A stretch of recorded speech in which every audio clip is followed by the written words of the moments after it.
Hello everyone, कैसे हो आप सभी। स्वागत है आपका अपने चैनल टीचिंग विद बानी में।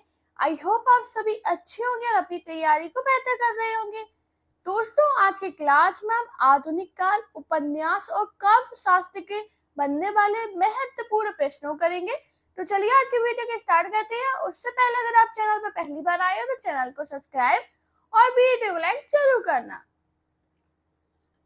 आज का हमारा पहला क्वेश्चन है, बद्री नारायण चौधरी प्रेमघन उर्दू में किस नाम से कविता लिखते थे।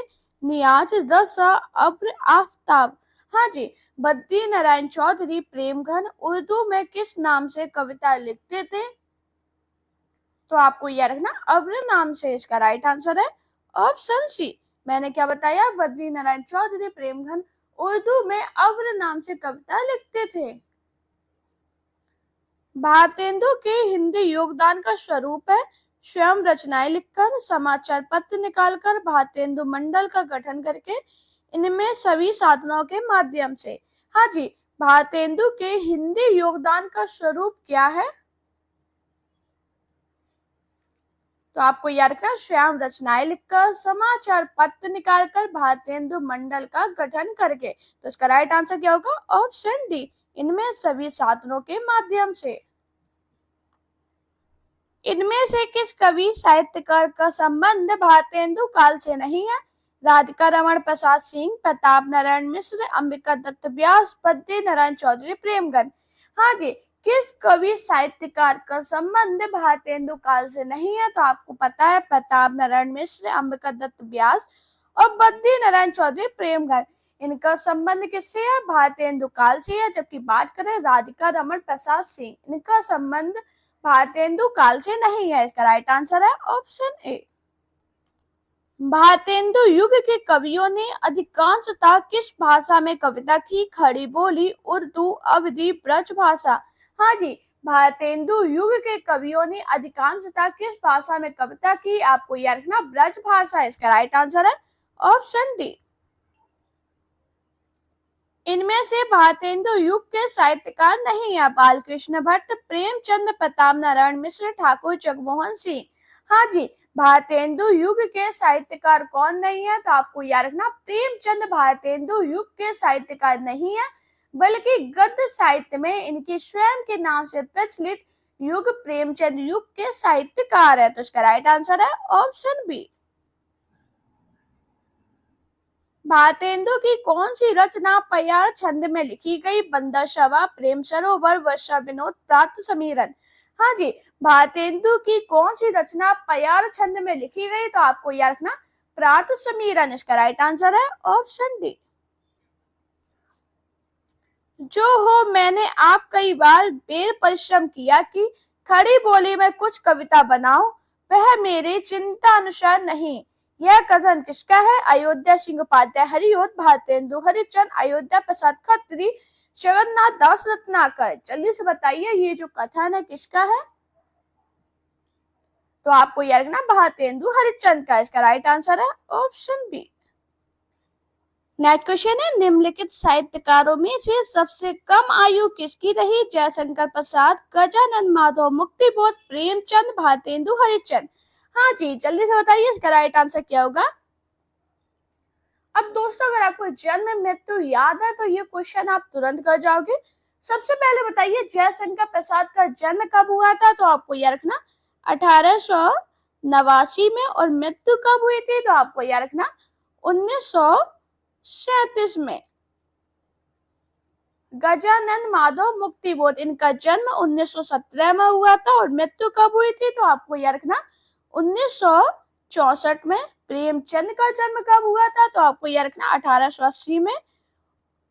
और मृत्यु कब हुई थी। तो आपको याद रखना 1936 में।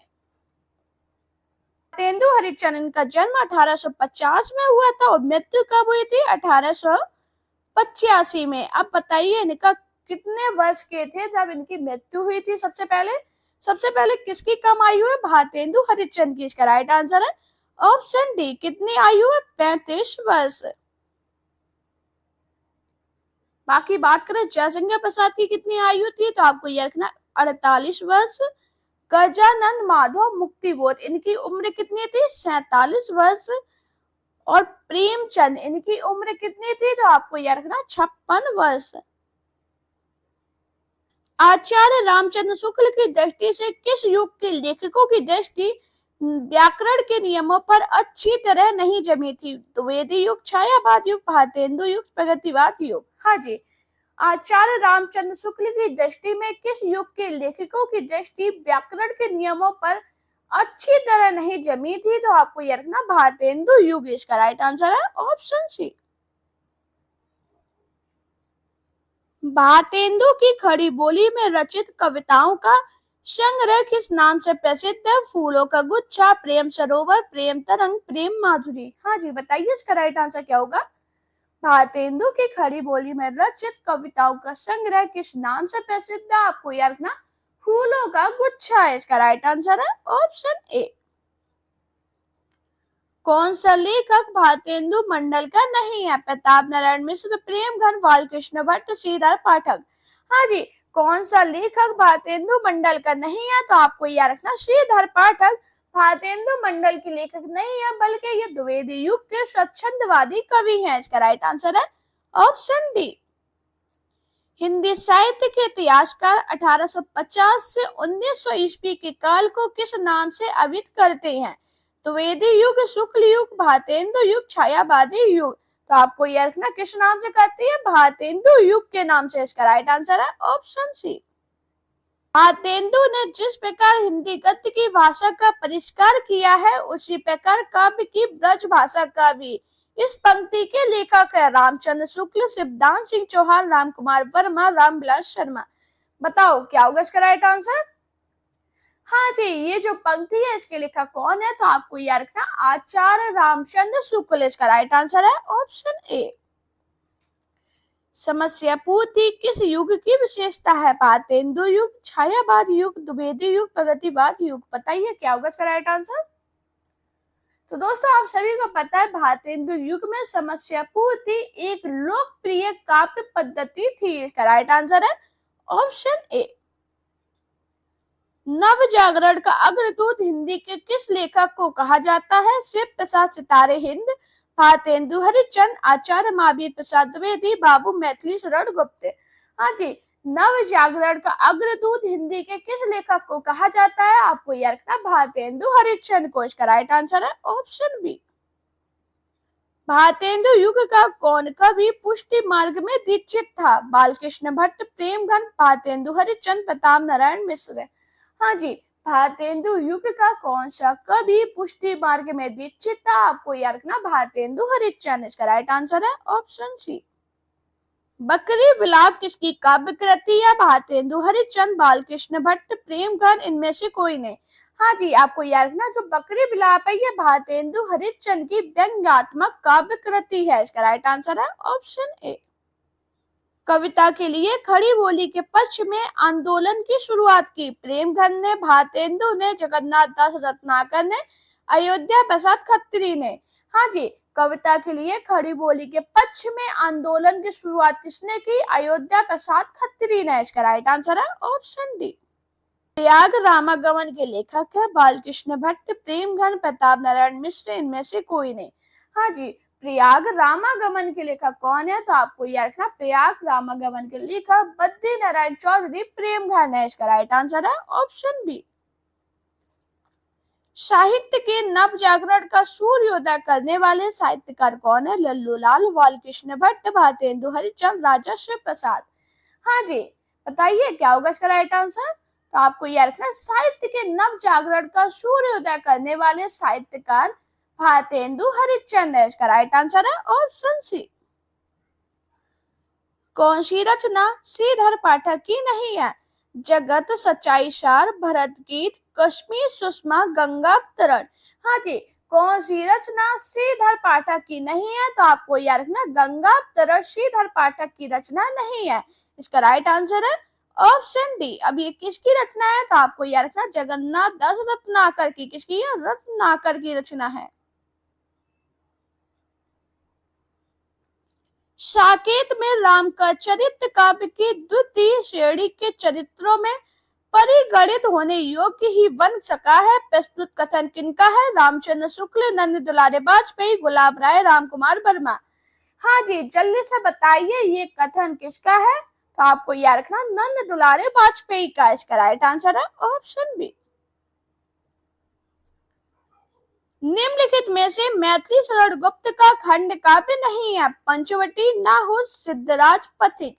हाँ जी, मैथिली शरण गुप्त का खंड काव्य कौन सा नहीं है? तो आपको याद रखना पथिक खंड काव्य मैथिली शरण गुप्त का नहीं है। इसका राइट आंसर है ऑप्शन डी।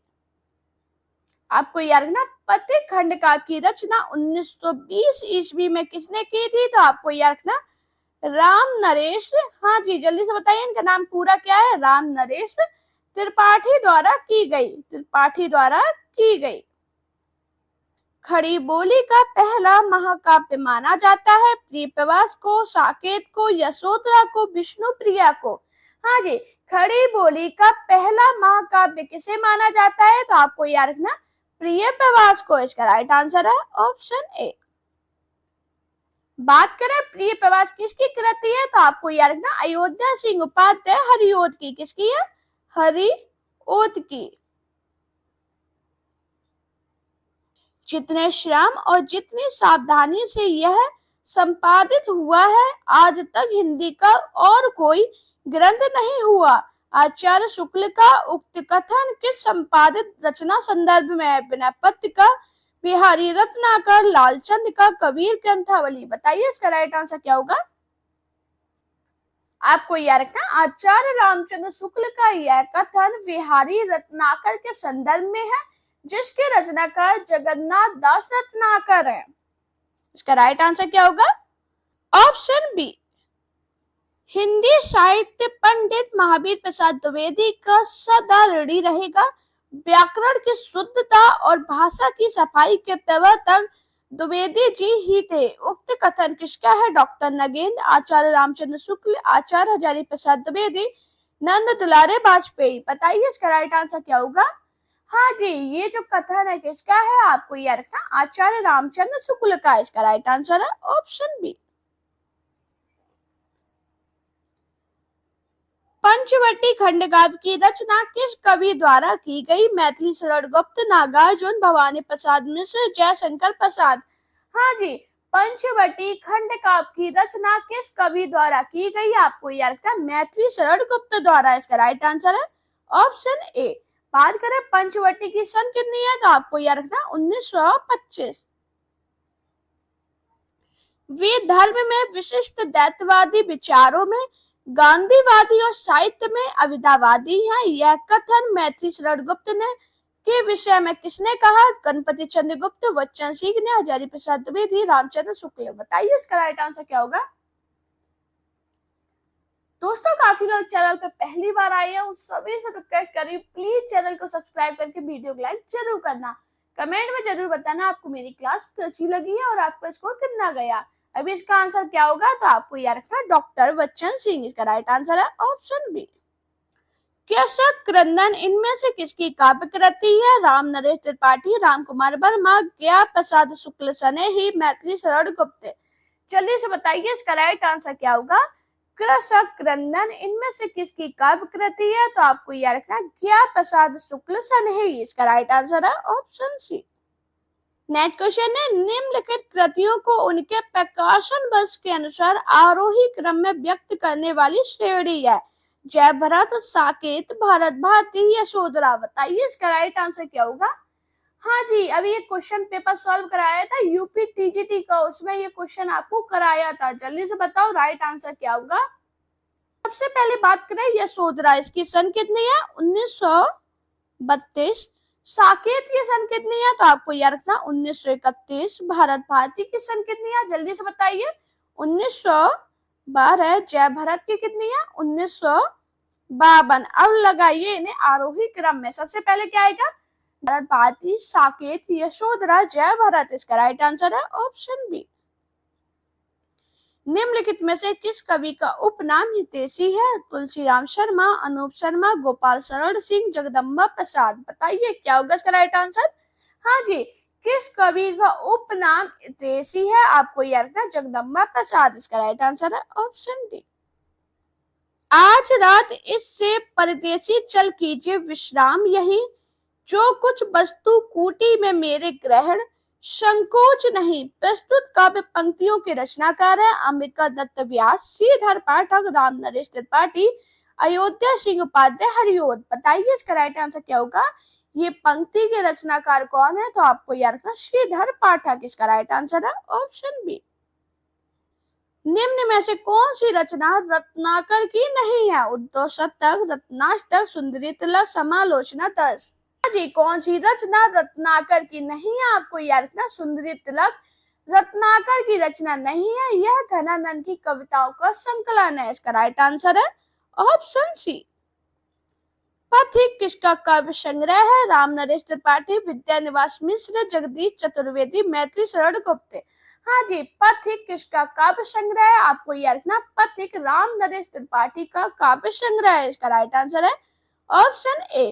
बात करें पथिक की सन कितनी है? आपको याद रखना 1920। अयोध्या सिंह उपाध्याय का ग्रंथ प्रिय प्रवास किस भाषा में लिखा गया? खड़ी बोली, अवधी, मगधी, संस्कृत। हाँ जी, अयोध्या सिंह उपाध्याय का ग्रंथ प्रिय प्रवास किस भाषा में लिखा गया? आपको याद रखना खड़ी बोली में। इसका राइट आंसर है ऑप्शन ए। श्रीधर पाठक ने कौन सा अनुवाद ब्रज भाषा में किया? उजड़ ग्राम, ऋतु संहार, जासूस, रस कलश। हाँ जी, श्रीधर पाठक ने कौन सा अनुवाद ब्रज भाषा में किया? आपको याद रखना उजड़ ग्राम। इसका राइट आंसर है ऑप्शन ए। गौतम बुद्ध की पत्नी की उज्जवल चरित्र के अंकन के लिए मैथिली शरण गुप्त ने किस ग्रंथ की रचना की? अर्जुन, यशोधरा, द्वापर, झंकार। हाँ जी, बताइए क्या होगा इसका राइट आंसर? किस ग्रंथ की रचना की थी? तो आपको याद रखना यशोधरा। इसका राइट आंसर है ऑप्शन बी। यशोधरा की सन कितनी है? आपको याद रखना 1932। मनोविनोद भाग 1, 2 और 3 किसकी रचना है? मुक्तिबोध, पंत, श्रीधर पाठक, सेनापति। हाँ जी, मनोविनोद भाग 1, 2 और 3 किसकी रचना है? श्रीधर पाठक की। इसका राइट आंसर है ऑप्शन सी। हल्दी घाटी नामक महाकाव्य के रचयिता कौन है? श्याम नारायण पांडे, माखनलाल चतुर्वेदी, ठाकुर गोपाल शरण सिंह, सुमित्रा कुमारी चौहान। हाँ जी, हल्दी घाटी नामक महाकाव्य के रचयिता श्याम नारायण पांडे हैं। इसका राइट आंसर है ऑप्शन ए।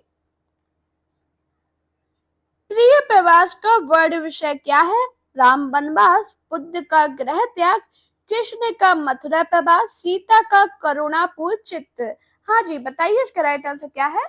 प्रिय प्रवास का वर्ण विषय क्या है? तो आपको याद रखना कृष्ण का मथुरा प्रवास। इसका राइट आंसर है ऑप्शन सी।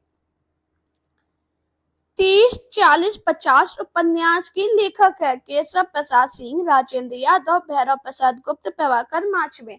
हाँ जी, 30, 40, 50 उपन्यास के लेखक कौन है? प्रभाकर माचवे। इसका राइट आंसर है ऑप्शन डी।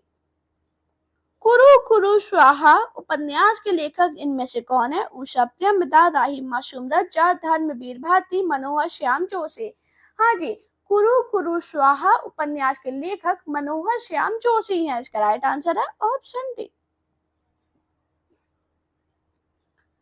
सुबह दोपहर शाम किस प्रसिद्ध उपन्यासकार की रचना है? प्रेमचंद, वृंदावन लाल वर्मा, उपेंद्र नाथ अश्क, कमलेश्वर। हाँ जी, सुबह दोपहर शाम किस प्रसिद्ध उपन्यासकार की रचना है? तो आपको याद रखना कमलेश्वर की। इसका राइट आंसर है ऑप्शन डी। मुझे चांद चाहिए किस विधा की कृति है? कविता, कहानी, नाटक, उपन्यास। हाँ जी, आपको याद रखना मुझे चांद चाहिए सुरेंद्र वर्मा द्वारा लिखित उपन्यास है। इसका राइट आंसर है ऑप्शन डी। सारा आकाश किसकी कृति है? मन्नू भंडारी, कमलेश्वर, राजेंद्र यादव, अज्ञे। हाँ जी, सारा आकाश किसकी कृति है? आपको याद रखना राजेंद्र यादव की। इसका राइट आंसर है ऑप्शन सी। इनमें से कौन सा उपन्यास यशपाल का नहीं है? दादा कामरेड, दिव्या, कब तक पुकारूं, झूठा सच। हाँ जी, बताइए क्या होगा इसका राइट आंसर? दोस्तों क्वेश्चन काफी इंपॉर्टेंट है, बार बार बोल रही हूँ, क्लास को पूरा जरूर देखना, कमेंट में बताना क्लास कैसी लगी, स्कोर कितना जाता है आपका। अगर मैं आपको क्लास कराती हूँ तो आपका कितना स्कोर बन जाता है? अब इसका आंसर बताइए।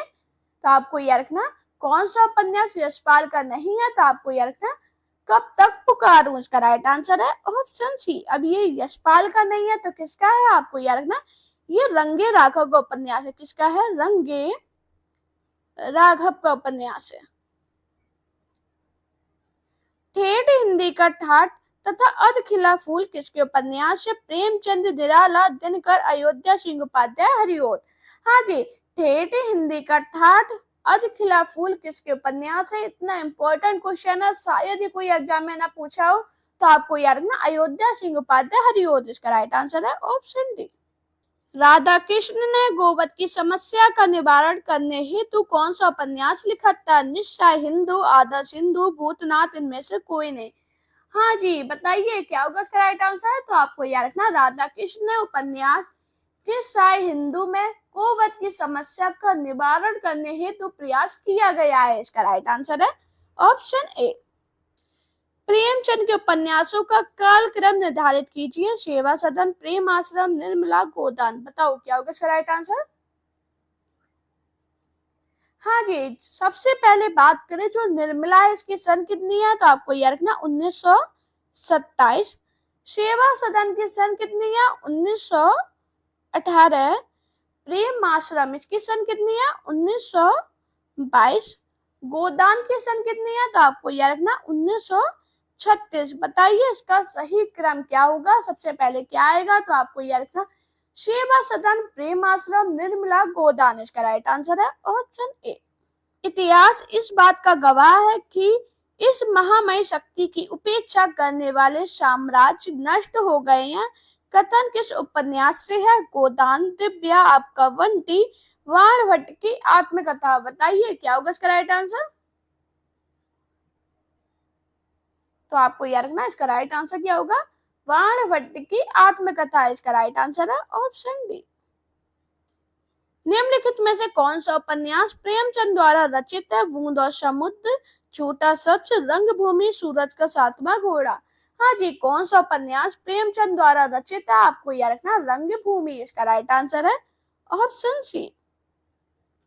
बाकी बात करें बूंद और समुद्र, इसके लेखक कौन है? अमरलाल नागर। झूठा सच के लेखक कौन है? यशपाल।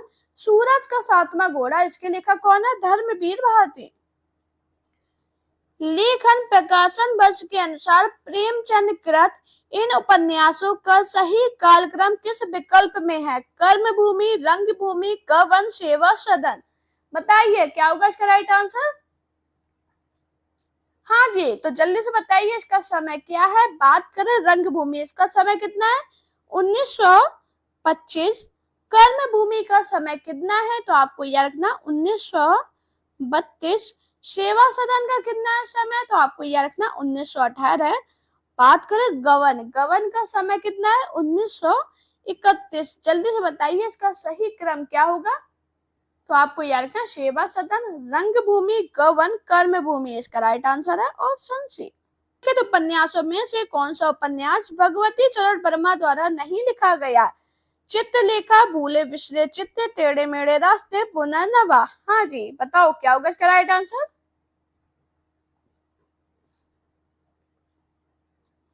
तो दोस्तों आपको याद रखना इसका राइट आंसर क्या है? पुनर्नवा, ऑप्शन डी। सूरदास प्रेमचंद के किस उपन्यास का प्रमुख पात्र है? कर्मभूमि, प्रेमाश्रय, सेवा सदन, रंगभूमि।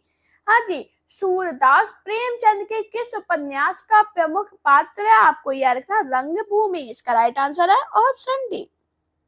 गोदान उपन्यास की मुख्य कथा का आधार है? प्रेम प्रपंच, दहेज प्रथा, कृषक जीवन, अंग्रेजी राज्य।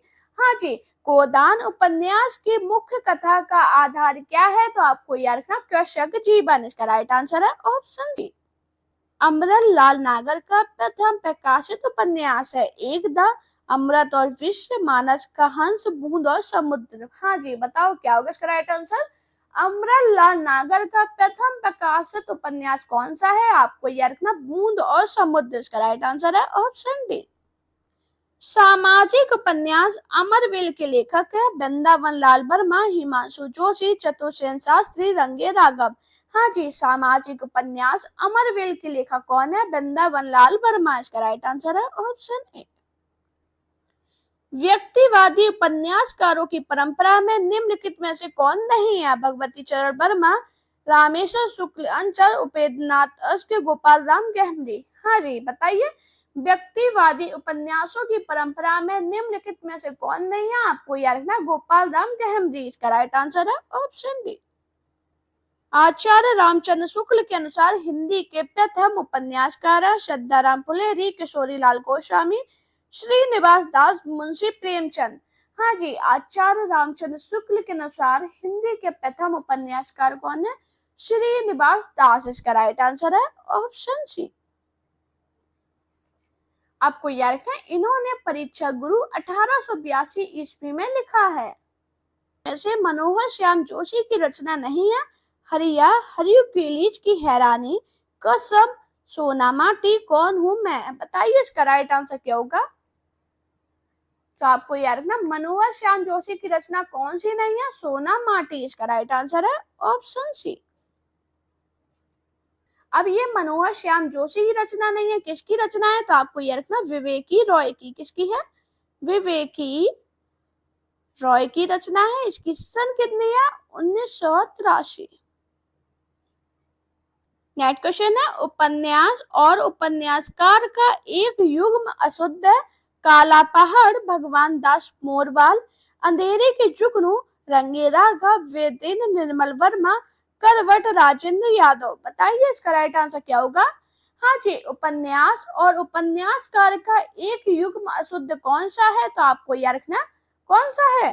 करवट इसका राइट आंसर है ऑप्शन डी। करवट उपन्यास राजेंद्र यादव का नहीं है। अब ये किसका उपन्यास है? तो आपको याद रखना, अमरलाल नागर का। किसका है?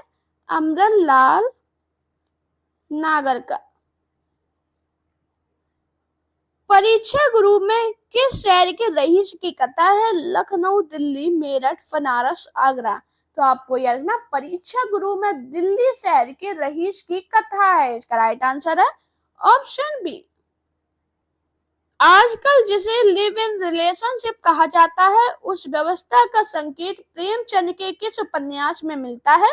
सेवा सदन, कायाकल्प, प्रेम आश्रम, गोदान, कर्म भूमि। हाँ जी, तो आपको यह रखना, गोदान में इसका राइट आंसर है ऑप्शन डी। तमस का कौन सा पात्र कथनी करनी में समान होने की विडंबना को व्यक्त करता? जर्नैल सिंह, शंकर मेहता जी, कश्मीरी लाल, मास्टर रामदास। बताइए इसका राइट आंसर क्या होगा? हाँ जी, तमस का कौन सा पात्र कथनी करनी में समान होने की विडंबना को व्यक्त करता है? आपको याद रखना, कश्मीरी लाल इसका राइट आंसर है ऑप्शन डी। मैला आंचल में प्रशांत शरद बाबू के उपन्यासों की नारी किसे कहता है? कमला, मंगला, लक्ष्मी, स्नेहमयी, ममता। हाँ जी, बताइए क्या होगा इसका राइट आंसर? तो आपको याद रखना, मैला आंचल में प्रशांत शरद बाबू ने उपन्यासों की नारी ममता को कहता है। इसका राइट आंसर है ऑप्शन ई। मैला आंचल में किसका चित्रण नहीं है? पूर्णिया की प्रकृति, जाति पात, सांप्रदायिक प्रेम संबंध, आर्थिक विषमता। हाँ जी, बताओ क्या होगा इसका राइट आंसर? तो आपको याद रखना, सांप्रदायिक का इसका राइट आंसर है ऑप्शन सी। गंगौली गांव में किस उपन्यास की कथा भूमि है? आधा गांव, रंगभूमि, काला पहाड़, राग दरबारी, अलग अलग जैतरणी। हाँ जी, गंगोली गांव में किस उपन्यास की कथा भूमि है? आपको याद रखना, आधा गांव इसका राइट आंसर है ऑप्शन ए। करे आधा गांव किसका उपन्यास है? तो आपको याद रखना, राही। हाँ जी, जल्दी से बताइए, राही मासूम रजा का।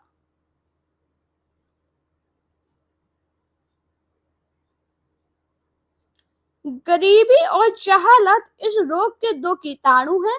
मैला आंचल में यह वाक्य किसका है? कमला, ममता, अनिल कुमार बनर्जी, प्रशांत स्नेहमयी। हाँ जी, गरीबी और जहालत इस रोग के दो कीटाणु है। मैला आंचल में यह वाक्य प्रशांत का है। इसका राइट आंसर है ऑप्शन डी। प्रकाशन वर्ष के अनुसार सही आरोही क्रम कौन सा है? प्रेम आश्रम, रंगभूमि, कायाकल्प, निर्मला। हाँ जी, सभी लोग इसका आंसर मुझे कमेंट में जरूर बताना, मैं सभी का चेक करूंगी, सभी लोग इसका आंसर जरूर बताना। लज्जा राम शर्मा का उपन्यास कौन सा है? आदर्श हिंदू, गुप्त गोतना, सरकारी नारा, राधा कांत। हाँ जी, लज्जा राम शर्मा का कौन सा उपन्यास है? आपको यह रखना आदर्श हिंदू इसका राइट आंसर है ऑप्शन ए। आदर्श हिंदू की सन कितनी है? 1914। कंकाल उपन्यास कब प्रकाशित हुआ? 1926, 1928, 1927, 1929। हाँ जी, कंकाल उपन्यास 1929 ईस्वी में प्रकाशित हुआ। इसके लेखक जयशंकर प्रसाद है। इसका राइट आंसर है option D. Arthur Conan Doyle से प्रभावित उपन्यासकार है? देवकीनंदन खत्री, प्रेमचंद, किशोरीलाल गोस्वामी, गोपाल राम गहमरी। हाँ जी, आर्थर कॉनन डॉयल से प्रभावित उपन्यासकार कौन है? गोपाल राम गहमरी। इसका राइट आंसर है ऑप्शन डी।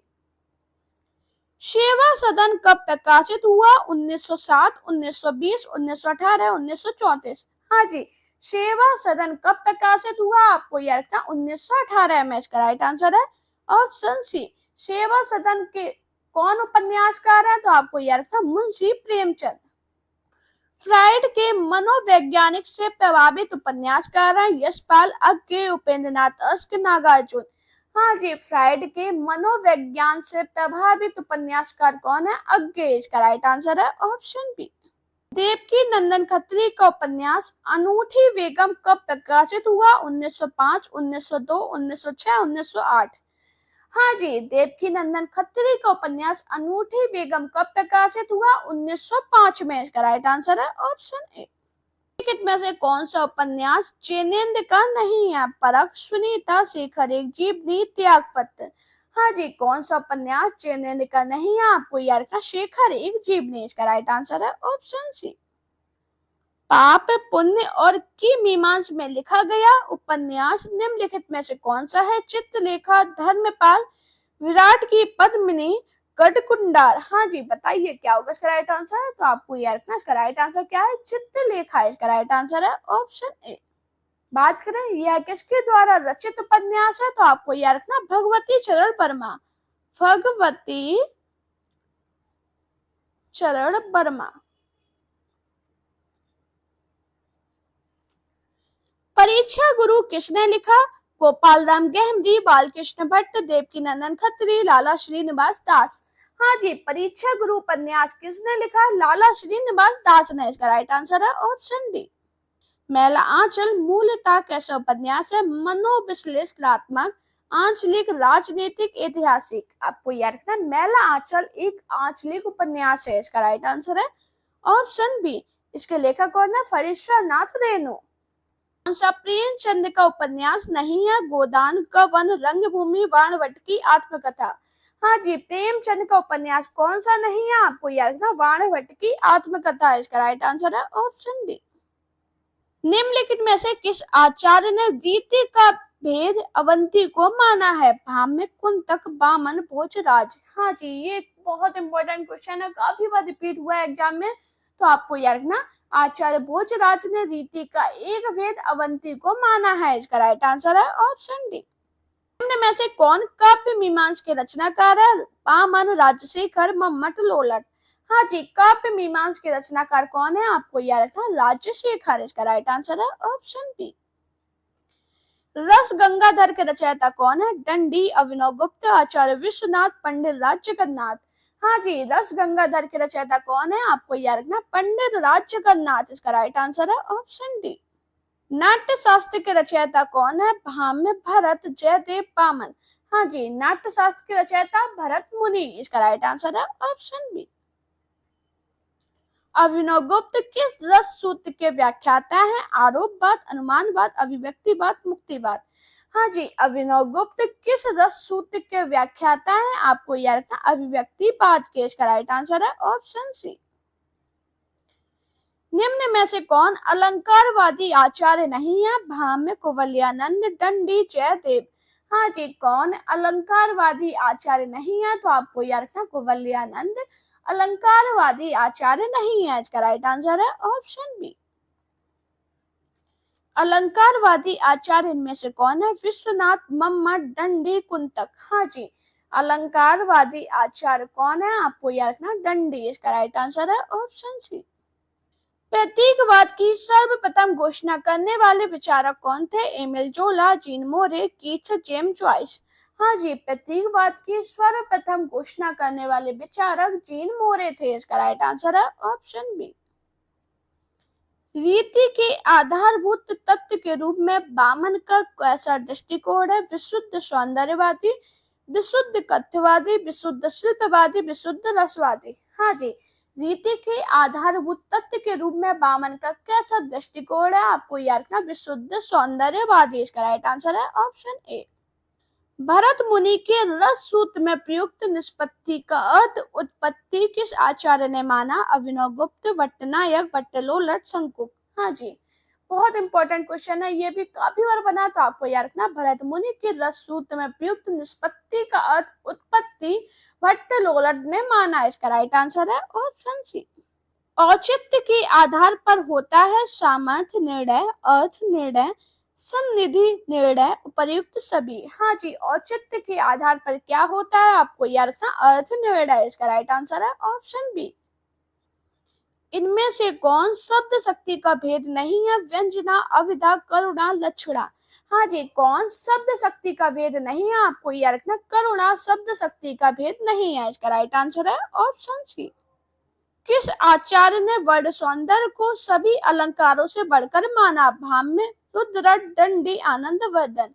हाँ जी, बताइए इसका राइट आंसर क्या होगा? तो आपको याद रखना भाम्य नहीं। इसका राइट आंसर है ऑप्शन ए। कौन से आचार्य ने चतुर्वर्ग की प्राप्ति को काव्य की प्रयोजना माना? भाम्य, आनंदवर्धन, वामन, कुंतक। हाँ जी, कौन से आचार्य ने चतुर्वर्ग की प्राप्ति को काव्य का प्रयोजना माना है? आपको यह रखना भाम्य। इसका राइट आंसर है ऑप्शन ए। आचार्य दंडी के काव्य हेतु किसे माना? निपुणता, जीवनेच्छा, प्रतिभा, प्रतिभा शास्त्र, ज्ञान, अभ्यास। हाँ जी, आपको याद रखना प्रतिभा, शास्त्र, ज्ञान और अभ्यास। इसका राइट आंसर है ऑप्शन डी। वक्रोक्ति के विरोधी आचार्य हैं भाम्य, मम्मट, रुद्रट, विश्वनाथ। वक्रोक्ति के विरोधी आचार्य कौन है? विश्वनाथ। इसका राइट आंसर है ऑप्शन डी। अभिव्यंजनावाद के प्रवर्तक है प्लेटो, अरस्तु, क्रोन्चे, मार्क्स। हाँ जी, अभिव्यंजनावाद के प्रवर्तक कौन है? आपको याद रखना क्रोन्चे। इसका राइट आंसर है ऑप्शन सी। औचित्य के आधार पर होता है सामर्थ्य निर्णय, अर्थ निर्णय, सन्निधि निर्णय, उपर्युक्त सभी। तो आपको याद रखना औचित्य के आधार पर क्या होता है? सामर्थ्य निर्णय, सन्निधि निर्णय और अर्थ निर्णय। तो इसका राइट आंसर क्या होगा? उपर्युक्त सभी। रस विवेचन में चित्त तुरंग न्याय की कल्पना इनमें से किस आचार्य ने की? शंकुक, भरत मुनि, अभिनव गुप्त, विश्वनाथ। हाँ जी, रस विवेचन में चित्त तुरंग न्याय की कल्पना किस आचार्य ने की? आपको याद रखना शंकुक ने। इसका राइट आंसर है ऑप्शन ए। इनमें से किस आचार्य ने काव्य गुणों की संख्या 10 मानी? क्षेमेंद्र, भोजराज, वामन, भरत मुनि। आपको याद रखना भरत मुनि ने। इसका राइट आंसर है ऑप्शन डी। दोस्तों, अगर आपको मेरी वीडियो पसंद आई हो तो वीडियो को लाइक कीजिए, चैनल को सब्सक्राइब कीजिए, अपने दोस्तों के साथ वीडियो शेयर करना, मेरा Telegram account, Insta account, Facebook page में मुझे फॉलो कीजिए। अपना प्यार और सपोर्ट चैनल पे इसी प्रकार बनाए रखिए। Thank you guys watching this video.